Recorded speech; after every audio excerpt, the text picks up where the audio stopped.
¿A qué se refería exactamente?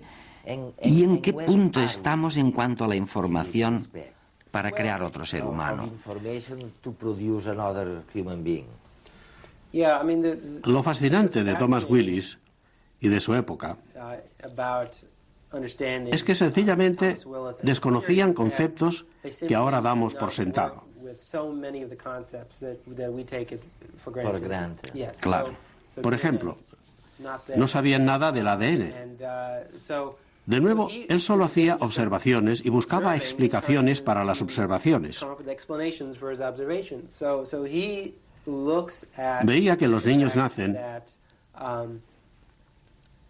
y se parecen a sus padres, y crecen para convertirse en adultos que se parecen a otros humanos adultos. Así que tenía que haber alguna idea ahí. Tenía que existir lo que llamaríamos información, algo que se transmite para crear a otra persona. Y el único lugar que se le ocurrió en el que había ideas en el mundo fue el cerebro. El cerebro. Así que dijo que tenía que haber una conexión y se dedicó a buscarla. Él buscaba algo físico, algún tipo de vaso conductor o algo que fuera directamente del cerebro a los testículos. Nunca lo encontró. De manera que, ¿sabes? Esto debería haberle dado una pista de que tal vez había otro tipo de información en el mundo. Información genética. Instrucciones. Exacto. Pero fueron necesarios siglos de investigación para llegar a ese planteamiento tan distinto. Otra idea fantástica y pionera de Willis es que estaba totalmente convencido de que mediante fármacos y manipulaciones físicas podían curarse todas las enfermedades. No tenía ninguna duda al respecto. Así que, en cierto modo, de nuevo, estaba avanzando lo que sería la futura farmacogenómica actual. ¿En qué posición estamos ahora con respecto a esto? Sí, creo que en este sentido Thomas Willis jugó un papel realmente decisivo. Y se trata de algo de lo que la mayoría de gente no se da cuenta, porque su idea era que, mediante la alteración química de la actividad cerebral, se podían curar todas esas enfermedades. Así que él explicaba que un ataque epiléptico podía estar causado por un descontrol químico, como la pólvora que explota. Se trataba de una manera de razonar muy distinta a la que imperaba entonces, cuando la gente decía que los epilépticos estaban poseídos por el demonio. En el caso de la melancolía, Thomas Willis recetaba una fórmula secreta compuesta de algún tipo de jarabe de acero. De hecho, nadie sabía en qué consistía, y se hizo muy rico con eso. Se lo administraba a la gente diciendo: esto te curará porque modificará la química de tu cerebro. Este es el paradigma en el que todavía trabajamos. Cuando alguien toma por saco algo así, lo hace con la convicción de que, tomando esa sustancia química, podrá modificar este aspecto de su persona. ¿Y se puede? Hasta cierto punto sí. Es decir, puedes modificar tu cerebro tomando una copa de vino. Es decir, no es tan difícil modificar el cerebro. La pregunta es, ¿cambiará del modo que realmente quieres? ¿Y es la mejor manera de cambiarlo?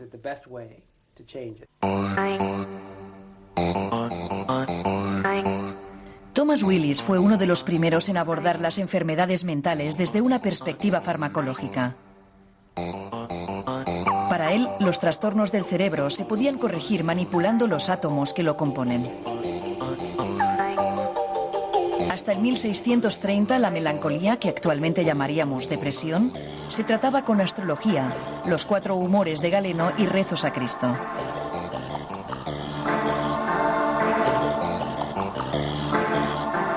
Willis revolucionó el tratamiento. Empezó a recomendar un jarabe y charla agradable como terapia.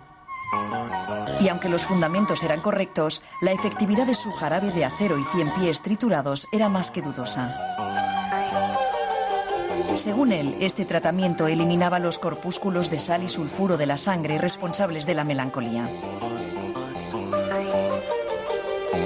Durante 300 años, la psicofarmacia fue más un sueño que una realidad. Con Freud se impuso el psicoanálisis y se abandonó el uso de fármacos para tratar las enfermedades mentales. El resurgimiento de las drogas se produce después de la Segunda Guerra Mundial. Se empieza a usar la toracina y otros componentes. Los neurocientíficos descubrieron que estas drogas podían modificar la concentración de dopamina y otros neurotransmisores. De pronto pareció que solo era cuestión de ajustar los niveles, tal como Willis había predicho.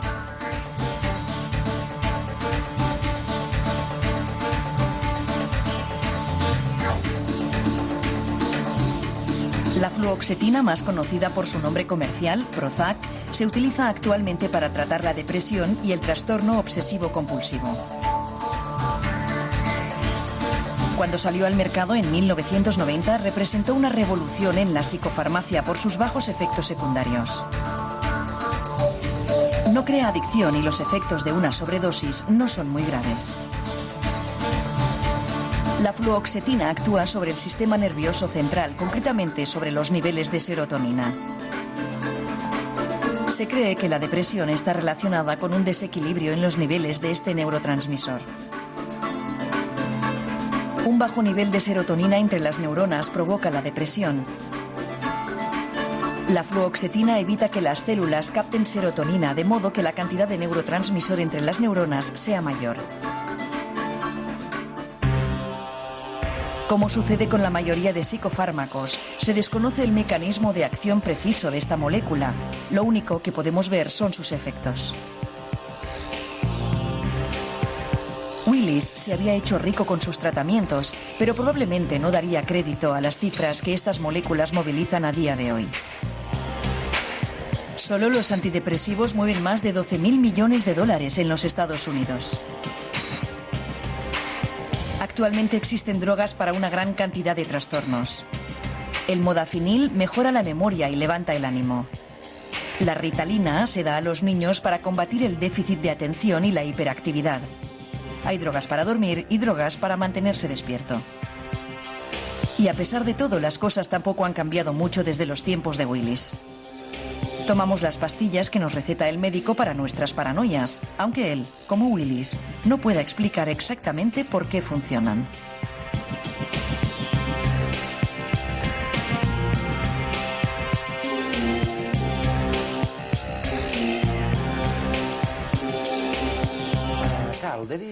Carl, hay una idea que se acerca mucho a este tema del alma. Y es un tema en el que la gente piensa constantemente. Me refiero a la idea de uno mismo, del yo. A veces, cuando hablas con la gente, lo que les preocupa de la muerte, del carácter inevitable de la muerte, no es tanto que sus átomos se desconexionen, sino que la idea del yo vaya a desaparecer. Si esta idea del yo también es cerebral, también es carne, esta idea del yo pues también desaparece como el cerebro, ¿no? Sí, es una idea muy inquietante. Y creo que es uno de los motivos por lo que enfermedades como el Alzheimer resultan tan devastadoras. Porque mirando a alguien que padece la enfermedad de Alzheimer u otro tipo de daño cerebral, realmente puede verse como el yo de otra persona desaparece. Se destruye paulatinamente a medida que el cerebro se va destruyendo. Esto puede observarse, y en ese caso no puedes forjarte la ilusión de una muerte súbita, en la que parece que el yo se vaya a otro lugar. Como a través de una puerta, cuando alguien tiene Alzheimer, lo que ves es que se desintegra. Sí, o se transforma en otra persona. Es otra cosa extraña que sucede con algunas de estas demencias. Alguien puede pasar de ser muy conservador políticamente a ser muy liberal. O de repente se viste de un modo totalmente distinto y decide hacerse pintor. Ya no parece la misma persona. Apenas puede recordar su propio yo. De hecho, pueden estudiarse los cerebros de esta gente.